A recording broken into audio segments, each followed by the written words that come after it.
Redmi Note 15 സീരീസിലെ Redmi Note 15 Pro 5G ആണ് എൻ്റെ കയ്യിലുള്ളത്. മിഡിൽ ഈസ്റ്റ് അല്ലെങ്കിൽ ഗ്ലോബൽ വേരിയൻ്റ് ആണ്, ഇന്ത്യൻ വേരിയൻ്റ് അല്ല. നിലവിൽ ഈ ഒരു വീഡിയോ ചെയ്യുന്ന സമയം വരെ Note 15 സീരീസിലെ പ്രോ വേരിയൻറ്റ് ഇന്ത്യയിൽ ലോഞ്ച് ചെയ്തിട്ടില്ല. അതുകൊണ്ട് തന്നെ ഇന്ത്യൻ വേരിയൻറ്റും ഈ ഒരു ഗ്ലോബൽ വേരിയൻറ്റും തമ്മിൽ എന്തെങ്കിലും വ്യത്യാസമുണ്ടോ ഇല്ലേ എന്നുള്ള കാര്യമൊന്നും നമ്മൾ ഈ ഒരു വീഡിയോയിലൂടെ തൽക്കാലം ഷെയർ ചെയ്യുന്നതല്ല. ഒരാഴ്ചയ്ക്ക് മുകളിലായിട്ട് ഞാൻ ഈ ഒരു സ്മാർട്ട് ഫോൺ യൂസ് ചെയ്യുന്നുണ്ട്. അതുകൊണ്ട് തന്നെ എൻ്റെ ഒരു യൂസർ എക്സ്പീരിയൻസ് എന്നുള്ള രീതിയിലായിരിക്കും നമ്മൾ ഈ ഒരു വീഡിയോ ചെയ്യുന്നുണ്ടാവുക. മാക്സിമം വീഡിയോ സ്കിപ്പ് ചെയ്യാതെ കണ്ടു കഴിഞ്ഞാൽ ഏകദേശം ഒരു ധാരണ ഈ ഒരു സ്മാർട്ട് ഫോണിനെ കുറിച്ച് നിങ്ങൾക്ക് ലഭിക്കുകയും ഈ ഒരു സ്മാർട്ട് ഫോൺ നിങ്ങൾക്ക് സ്യൂട്ടബിൾ ആണോ ഇല്ലേ എന്നുള്ള കാര്യവും തീർച്ചയായിട്ടും ലഭിക്കുന്നതാണ്. എന്നും പറയാനുള്ള പോലെ തന്നെ വീഡിയോ ഇഷ്ടപ്പെട്ടാൽ ലൈക്ക് ചെയ്യാനും ഈ ഒരു സ്മാർട്ട് ഫോണിനെ കുറിച്ച് എന്താണ് അഭിപ്രായം ആ ഒരു കാര്യം ഒന്ന് കമൻറ്റ് ചെയ്യാനും, ഇനി ഇന്ത്യയിൽ നിന്നാണ് വീഡിയോ കാണുന്നതെങ്കിൽ വീഡിയോ ഹൈപ്പ് ചെയ്യുന്ന കാര്യം ഒന്ന് പരിഗണിച്ചോളി. സോ സമയം കളയേണ്ട, നമുക്ക് ഈ ഒരു സ്മാർട്ട് ഫോണിൻ്റെ വിശേഷങ്ങളിലേക്ക് കടക്കാം. Welcome to mister unbox and travel. ബോക്സിനകത്ത് സ്മാർട്ട് ഫോൺ കൂടാതെ ഒരു റബ്ബർ കേസ് വരുന്നുണ്ട്. 45 വാട്ടിൻ്റെ ചാർജർ അഡാപ്റ്ററാണ് കൂടെ വരുന്നത്. Type A to type C charging cable. 4 കളേഴ്സിലാണ് ഈ ഒരു സ്മാർട്ട് ഫോൺ അവൈലബിൾ ആണ്. നമ്മുടെ കയ്യിലുള്ളത് മിസ്റ്റ് പേർപ്പിളും ബ്ലാക്ക് കളറാണ്. ഇത് കൂടാതെ ഗ്ലേസിയർ ബ്ലൂവിലും ടൈറ്റാനിയം കളറിലും അവൈലബിൾ ആണ്. ഇത്തവണ റെഡ്മി ഡ്യൂറബിലിറ്റിക്ക് നല്ല രീതിയിൽ ഇമ്പോർട്ടൻറ്റ് കൊടുത്തതായിട്ട് നമുക്ക് ഈ ഒരു സ്മാർട്ട് ഫോണിൽ കാണാൻ സാധിക്കും. SGS 5 സ്റ്റാർ റേറ്റഡ് സർട്ടിഫൈഡോട് കൂടിയിട്ടുള്ള സ്മാർട്ട് ഫോൺ ആണ്.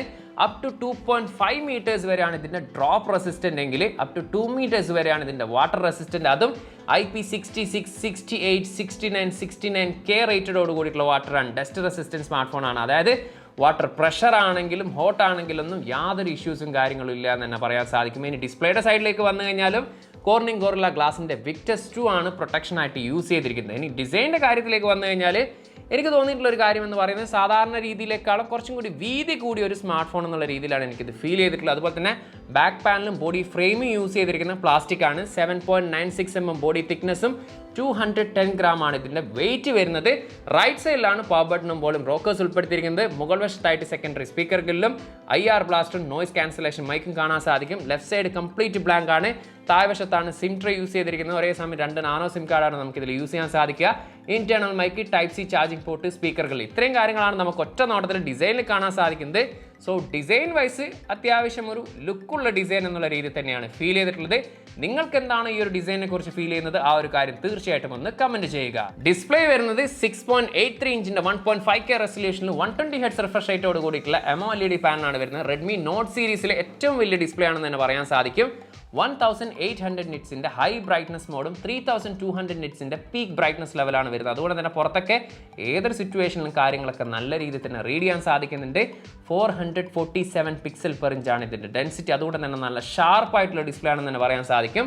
3840 ഹെർട്സിന്റെ PWM ഡിമ്മിംഗ് ടെക്നോളജി യൂസ് ചെയ്തുകൊണ്ട് തന്നെ ലോ ലൈറ്റ് സിറ്റുവേഷനിൽ താരതമ്യേന ഫ്ലിക്കറിംഗ് കുറവായിരിക്കും. അതുകൊണ്ട് തന്നെ കണ്ണിനുണ്ടാകുന്ന സ്ട്രെയിൻസും കാര്യങ്ങളൊക്കെ കുറവ് തന്നെയായിരിക്കും. 12-bit ഡിസ്പ്ലേ ആണ്. HDR10+ഉം ഡോൾബി വിഷനും ഇതിൽ സപ്പോർട്ടാണ്. സോ മൾട്ടിമീഡിയ എക്സ്പീരിയൻസ് സൂപ്പർവായിട്ട് തന്നെ നമുക്കിതിൽ ആസ്വദിക്കാൻ സാധിക്കും.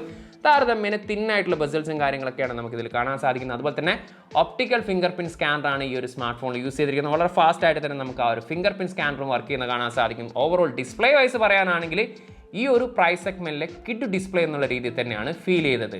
ഈ ഒരു ഫോണിൽ കണ്ടുവന്നിട്ടുള്ള യൂസ്ഫുൾ ആയിട്ടുള്ള ഒരു ഫീച്ചറാണ് ഷവോമി ഓഫ്ലൈൻ കമ്മ്യൂണിക്കേഷൻ എന്ന് പറയുന്നത്. അതായത് നമ്മൾ തീരെ നെറ്റ്വർക്ക് ഇല്ലാത്ത ഒരു സ്ഥലത്ത് പെട്ടുപോയാലും ഈ ഒരു ഷവോമി ഓഫ്ലൈൻ കമ്മ്യൂണിക്കേഷൻ സപ്പോർട്ട് ആയിട്ടുള്ള മറ്റു ഡിവൈസിലേക്ക്, അതായത് 1 കിലോമീറ്ററിനുള്ളിലേക്ക് നമുക്ക് നെറ്റ്വർക്കിന്റെ സഹായമില്ലാതെ കോൾ ചെയ്യാൻ സാധിക്കുന്ന ഒരു കിഡിലൻ ഓപ്ഷൻ തന്നെയാണ് നമുക്ക് ഇതിൽ കാണാൻ സാധിക്കുക. ഇനി ബാറ്ററിയുടെ സൈഡിലേക്ക് വന്നു കഴിഞ്ഞാലും 6580 mAh സിലിക്കൺ കാർബൺ ബാറ്ററിയാണ് വരുന്ന ഫോണിനൊപ്പം 45 വാട്ടിൻ്റെ ചാർജർ നമുക്ക് ഇതിൻ്റെ കൂടെ ലഭിക്കുന്നുണ്ട്. 0 to 100 ഏകദേശം 1 മണിക്കൂറും 15 മിനിറ്റ് കൊണ്ട് നമുക്കിത് ചാർജ് ചെയ്യാൻ സാധിക്കുന്നതാണ്. അതുപോലെ 22.5 വാട്ടിൻ്റെ റിവേഴ്സ് വയർഡ് ചാർജിങ് കൂടി ഇതിൽ സപ്പോർട്ടാണ്. സോ ബാറ്ററി ലൈഫ് ഞാൻ ഇത്രയും ദിവസം യൂസ് ചെയ്ത എക്സ്പീരിയൻസിൽ പറയുകയാണെങ്കിൽ നമ്മളൊരു ഹെവി യൂസർ ആണെങ്കിലും ഈസി ആയിട്ട് ഒരു ദിവസം നമുക്ക് ഈ ഒരു സ്മാർട്ട് ഫോൺ യൂസ് ചെയ്യാൻ സാധിക്കുന്നുണ്ട്.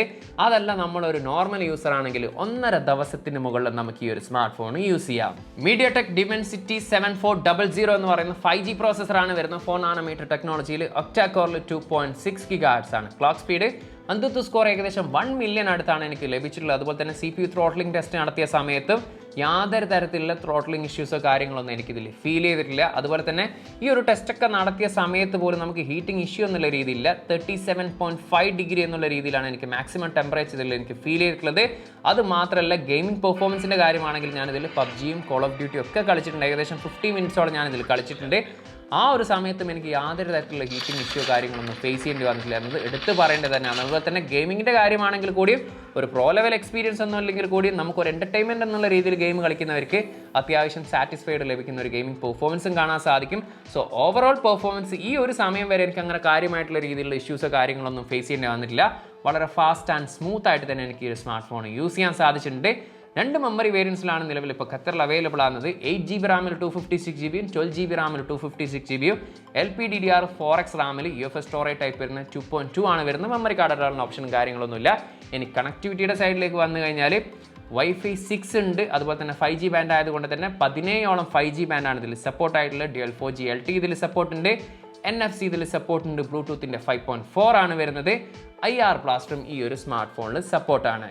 ആൻഡ്രോയിഡ് 15 ബേസ്ഡ് HyperOS 2ലാണ് ഈ ഒരു സ്മാർട്ട് ഫോൺ പ്രവർത്തിക്കുന്നത്. 4 വർഷത്തെ സോഫ്റ്റ്വെയർ അപ്ഡേറ്റും 6 വർഷത്തെ സെക്യൂരിറ്റി പാച്ച് അപ്ഡേറ്റ് ആണ് കമ്പനി ഇതിൽ പ്രോമിസ് ചെയ്തിരിക്കുന്നത്. ആസ് യൂഷ്വലി ബ്ലോട്ട്വേഴ്സും ആഡ്വേഴ്സും ആപ്സ് ആഡ്സൻസും ഗെയിംസ് ആഡ്സൻസും ഒക്കെ നമുക്ക് ഈ ഒരു സ്മാർട്ട് ഫോണിലും കാണാൻ സാധിക്കും.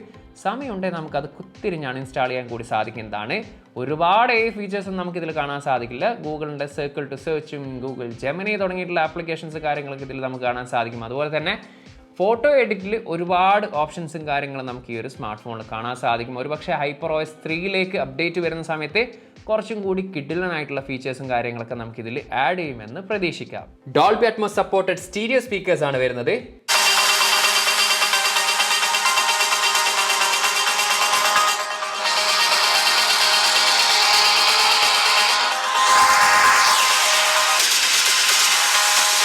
സ്റ്റീരിയോ സ്പീക്കേഴ്സ് ആയതുകൊണ്ട് തന്നെ നല്ല സൂപ്പർ ലൗഡി ആയിട്ടുള്ള സ്പീക്കർ ക്വാളിറ്റി ആയിട്ടാണ് ഫീൽ ചെയ്തത്. 2 ക്യാമറയാണ് പിറകിൽ വരുന്നത്. 200 മെഗാ പിക്സലിന്റെ മെയിൻ ലെൻസ് OIS സപ്പോർട്ട് ഉള്ളതും 8 മെഗാ പിക്സലിന്റെ അൾട്രാ വൈഡ് ലെൻസും. റിയർ ക്യാമറയിൽ എടുത്തിരിക്കുന്ന ഫോട്ടോസിനെ കുറിച്ച് ഒറ്റ വാക്കിൽ പറയാനാണെങ്കിൽ കൊള്ളാമെന്നുള്ള രീതിയിലാണ് എനിക്ക് ഫീൽ ചെയ്തിട്ടുള്ളത്. ഇനി കളേഴ്സിൻ്റെ കാര്യമാണെങ്കിൽ ചില സമയത്ത് ഒരു ഇത്തിരി സാച്ചുറേറ്റഡും ചില സമയത്ത് ഒരു ഇത്തിരി കോൺട്രാസ്റ്റ് ആയിട്ടുള്ള കളേഴ്സിലാണ് മിക്ക ഫോട്ടോസും നമുക്ക് കാണാൻ സാധിച്ചിട്ടുള്ളത്. ഒപ്റ്റിക്കൽ സൂം സെൻസറും കാര്യങ്ങളൊന്നും ഇതിലില്ല. പക്ഷേ അപ് ടു 4x വരെ നമുക്കിതിൽ ഇൻ സെൻസർ സൂം എന്നുള്ള രീതിയിൽ ഫോട്ടോ എടുക്കാൻ സാധിക്കുമെന്നാണ് കമ്പനി പറയുന്നത്. ഒപ്റ്റിക്കൽ സൂമിൻ്റെ ആ ഒരു ക്വാളിറ്റി ഇല്ലെങ്കിലും ഏകദേശം ഒരു അത്ര തന്നെ എത്തുന്ന രീതിയിലുള്ള വലിയ രീതിയിൽ ക്വാളിറ്റി ലോസ് ആകാത്തുള്ള ഫോട്ടോസും കാര്യങ്ങളൊക്കെ നമുക്കിതിൽ എടുക്കാൻ സാധിക്കുന്നുണ്ട്. അപ് ടു 30x വരെ നമുക്കിതിൽ ഡിജിറ്റൽ സൂം കൂടി ചെയ്യാൻ സാധിക്കുന്നുണ്ട്. സോ ഡേലൈറ്റ് പെർഫോമൻസ് അത്യാവശ്യം നല്ല രീതിയിൽ തന്നെ കാണാൻ സാധിച്ചിട്ടുണ്ട്. ചില ഫോട്ടോസിലൊക്കെ നല്ല ഡീറ്റെയിൽസ് കാണുമ്പോൾ ചില ഫോട്ടോസിൽ ഒരു ഇത്തിരി ഡീറ്റെയിൽസ് കുറവെന്നുള്ള രീതിയിലും കാണാൻ സാധിച്ചിട്ടുണ്ട്. പക്ഷേ HDR പെർഫോമൻസ് നല്ല രീതിയിൽ കാണാൻ സാധിച്ചിട്ടുണ്ട്. അതുപോലെ തന്നെ ഒരു ഡീസൻ്റ് ആയിട്ടുള്ള മാക്രോ ഫോട്ടോഗ്രാഫി നമുക്കിതിൽ കാണാൻ സാധിച്ചിട്ടുണ്ട്. അത്യാവശ്യം നല്ല രീതിയിലുള്ള ഒരു പോർട്രേറ്റ് ഫോട്ടോസും നമുക്കിതിൽ കാണാൻ സാധിക്കും. ആർട്ടിഫിഷ്യൽ ലൈറ്റിംഗ് കണ്ടീഷൻ ഉണ്ടെങ്കിൽ ഡീസൻ്റ് ആയിട്ടുള്ള ഒരു നൈറ്റ് ഫോട്ടോഗ്രാഫി നമുക്കിതിൽ കാണാൻ സാധിക്കും. ഇനി അൾട്രാ വൈഡ് ലെൻസിൽ എടുത്തിരിക്കുന്ന കാര്യമാണെങ്കിലും 8 മെഗാ പിക്സലാണ്. അതുകൊണ്ട് തന്നെ നമുക്ക് ആ ഒരു ഓക്കെ ലെവൽ പെർഫോമൻസ് എന്നുള്ള രീതിയിൽ മാത്രമാണ് നമുക്കിതിൽ അൾട്രാ വൈഡ് ഫോട്ടോസിനെ കാണാൻ സാധിക്കുക. 20 മെഗാ പിക്സലിലാണ് സെൽഫി ക്യാമറ യൂസ് ചെയ്തിരിക്കുന്നത്. സെൽഫി ഫോട്ടോസ് കുറച്ചും കൂടി നല്ല രീതിയിൽ നമുക്ക് ഫീൽ ചെയ്യുന്നുണ്ട്. ചില ഫോട്ടോസൊക്കെ നല്ല രീതിയിലുള്ള ഡീറ്റെയിൽസ് നൽകുന്നുണ്ട്. അതേസമയം തന്നെ ചില ഫോട്ടോസിൽ ഒരു ഇത്തിരി സോഫ്റ്റ്നെസ് നമുക്ക് കാണാൻ സാധിക്കുന്നുണ്ട്. പക്ഷേ നല്ല രീതിയിലുള്ള ഫോട്ടോസാണ് മിക്ക സമയത്തും നമുക്ക് ലഭിച്ചിട്ടുള്ളത്. ഡൈലൈറ്റിൻ്റെ കാര്യമാണെങ്കിലും പോർട്രേറ്റ് ഫോട്ടോസിൻ്റെ കാര്യമാണെങ്കിലും ഈവൻ HDR പെർഫോമൻസ് നല്ല രീതിയിൽ തന്നെ കാണാൻ സാധിച്ചിട്ടുണ്ട്. ആർട്ടിഫിഷ്യൽ ലൈറ്റിംഗ് കണ്ടീഷൻ നല്ല രീതിയിലുണ്ടെങ്കിൽ അത്യാവശ്യം നല്ല രീതിയിലുള്ള ഒരു നൈറ്റ് ഫോട്ടോഗ്രാഫി നമുക്കിതിൽ കാണാൻ സാധിക്കും. സോ വീഡിയോഗ്രാഫി സാമ്പിൾ ഞാൻ ഇതിൻ്റെ കൂടെ കൊടുക്കുന്നുണ്ട്. അത് കണ്ടു കഴിഞ്ഞാൽ ഏകദേശം ഒരു ധാരണ നിങ്ങൾക്ക് വീഡിയോഗ്രാഫിയെക്കുറിച്ചും മനസ്സിലാക്കാൻ സാധിക്കും. റിയർ ക്യാമറ വീഡിയോ ഫുട്ടേജ് ആണ്. 4K 30 ഫ്രെയിംസ് ആണ് മാക്സിമം വീഡിയോ റെസൊല്യൂഷന്. അത്യാവശ്യം നല്ല രീതിയിലുള്ള ഒരു സ്റ്റെബിലിറ്റി നമുക്ക് കാണാൻ സാധിക്കും. അതുപോലെ തന്നെ കളേഴ്സ് ആസ് യൂഷ്വലി ഒരു ഇത്തിരി സാച്ചുറേറ്റഡ് ആയിട്ടുള്ള രീതിയിൽ തന്നെയാണ് ഫീൽ ചെയ്യുന്നത്. അതുപോലെ തന്നെ നല്ല രീതിയിലുള്ളൊരു HDR പെർഫോമൻസും കാണാൻ സാധിക്കുന്നുണ്ട്. സോ ഓവറോൾ ഒരു ഡീസൻറ്റ് വീഡിയോഗ്രാഫി എന്നുള്ള രീതിയിൽ തന്നെയാണ് ഫീൽ ചെയ്തിട്ടുള്ളത്. സെൽഫി വീഡിയോ ഫുട്ടേജ് ആണ്. ഫുൾ HD 60 ഫ്രെയിംസ് ആണ് maximum video resolution. 4K video ഇതിൽ സപ്പോർട്ടുള്ള സെൽഫിയിൽ. അതുപോലെ തന്നെ നല്ല രീതിയിലുള്ളൊരു സ്റ്റെബിലിറ്റി കാണാൻ സാധിക്കും. ഒരല്പം സാച്ചുറേറ്റഡ് ആയിട്ടുള്ള കളേഴ്സ് എന്നുള്ള രീതിയിൽ തന്നെയാണ് ഫീൽ ചെയ്യുന്നത്. HDR പെർഫോമൻസ് നല്ല രീതിയിൽ തന്നെ കാണാൻ സാധിച്ചിട്ടുണ്ട്.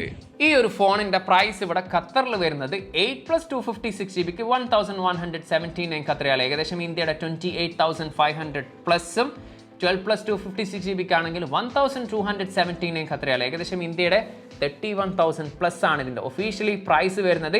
ഈ ഒരു ഫെബ്രുവരി 15-നുള്ളിൽ നിങ്ങൾ ഈ ഒരു സ്മാർട്ട് ഫോൺ ഖത്തറിൽ നിന്ന് വാങ്ങുകയാണെങ്കിൽ ഏകദേശം 14,000 രൂപ വില വരുന്ന റെഡ്മി വാച്ച് 5 ആക്റ്റീവ് എന്ന് പറയുന്ന സ്മാർട്ട് വാച്ച് ഇതിൻ്റെ കൂടെ ലഭിക്കുന്നതാണ്. പക്ഷേ ഒഫീഷ്യലായിട്ടുള്ള സ്മാർട്ട് ഫോണിൻ്റെ കൂടെ മാത്രം. അതായത് ഇൻറ്റർടെക്കാണ് ഇവിടെ ഖത്തറിലെ ഡിസ്ട്രിബ്യൂട്ടർ. 2 വർഷത്തെ ഇൻറ്റർടെക്കിൻ്റെ എംബ്ലം ആ ഒരു ബോക്സിന് മുകളിലുണ്ട് എന്നുള്ള കാര്യം ഉറപ്പുവരുത്തുക. അല്ലാതെ കണ്ട ഷോപ്പ് വാറണ്ടിയും കാര്യങ്ങളൊക്കെ വാങ്ങിയാൽ ഈ പറയുന്ന വാച്ചോ കാര്യങ്ങളൊന്നും കൂടെ ലഭിക്കില്ല. സോ ഓവറോൾ ഈ ഒരു സ്മാർട്ട് ഫോണിനെ കുറിച്ച് നോക്കുകയാണെങ്കിൽ എനിക്ക് ഇഷ്ടപ്പെട്ടുള്ള കാര്യം എന്ന് പറയുന്നത് കിഡിലനായിട്ടുള്ള ഡിസ്പ്ലേ ക്വാളിറ്റി ഉണ്ട്, സൂപ്പർബായിട്ടുള്ള സ്പീക്കർ ക്വാളിറ്റി കാണാൻ സാധിക്കും, കിഡിലനായിട്ടുള്ള ബാറ്ററി പെർഫോമൻസ് കാണാൻ സാധിക്കും, അത്യാവശ്യം നല്ല രീതിയിലുള്ള ഹാർഡ്വെയർ സോഫ്റ്റ്വെയർ എക്സ്പീരിയൻസും ഉണ്ട്, ഒരു ഡീസൻ്റ് ആയിട്ടുള്ള ക്യാമറ പെർഫോമൻസ് നമുക്ക് ഈ ഒരു സ്മാർട്ട് ഫോണിൽ കാണാൻ സാധിക്കും. സോ ഈ ഒരു പ്രൈസ് സെഗ്മെൻ്റ് ആണ് നിങ്ങളുടെ ബഡ്ജറ്റ്. അതുപോലെ തന്നെ റെഡ്മി സ്മാർട്ട് ഫോൺ ആണ് നിങ്ങൾക്ക് ഇഷ്ടമെങ്കിൽ തീർച്ചയായിട്ടും പരിഗണിക്കാൻ പറ്റുന്ന ഒരു സ്മാർട്ട് ഫോൺ എന്നുള്ള രീതിയിൽ തന്നെയാണ് ഫീൽ ചെയ്തിട്ടുള്ളത്. സോ ഈ ഒരു സ്മാർട്ട് ഫോൺ നിങ്ങളിൽ ആരെങ്കിലും യൂസ് ചെയ്യുന്നുണ്ടെങ്കിൽ നിങ്ങളുടെ യൂസർ എക്സ്പീരിയൻസ് ഒന്ന് ഷെയർ ചെയ്തോളി, അത് മറ്റുള്ളവർക്ക് കൂടി ഒന്ന് യൂസ്ഫുൾ ആവുന്നതാണ്. സോ എന്നും പറയാറുള്ള പോലെ തന്നെ വീഡിയോ ഇഷ്ടപ്പെട്ടാൽ ലൈക്ക് ചെയ്യാനും ചാനലും വീഡിയോസ് യൂസ്ഫുൾ ആണെന്ന് കരുതിയാൽ ചാനൽ ഇതുവരെ സബ്സ്ക്രൈബ് ചെയ്തില്ലെങ്കിൽ ചാനൽ സബ്സ്ക്രൈബ് ചെയ്യുന്ന കാര്യം കൂടി ഒന്ന് പരിഗണിച്ചോളി. മറ്റൊരു പുതിയൊരു വീഡിയോയിൽ കാണാമെന്ന പ്രതീക്ഷയിൽ തൽക്കാലം ഞാൻ ഇവിടെ പറയുന്നു. സെയ്ദ് ഇർഷാദ്.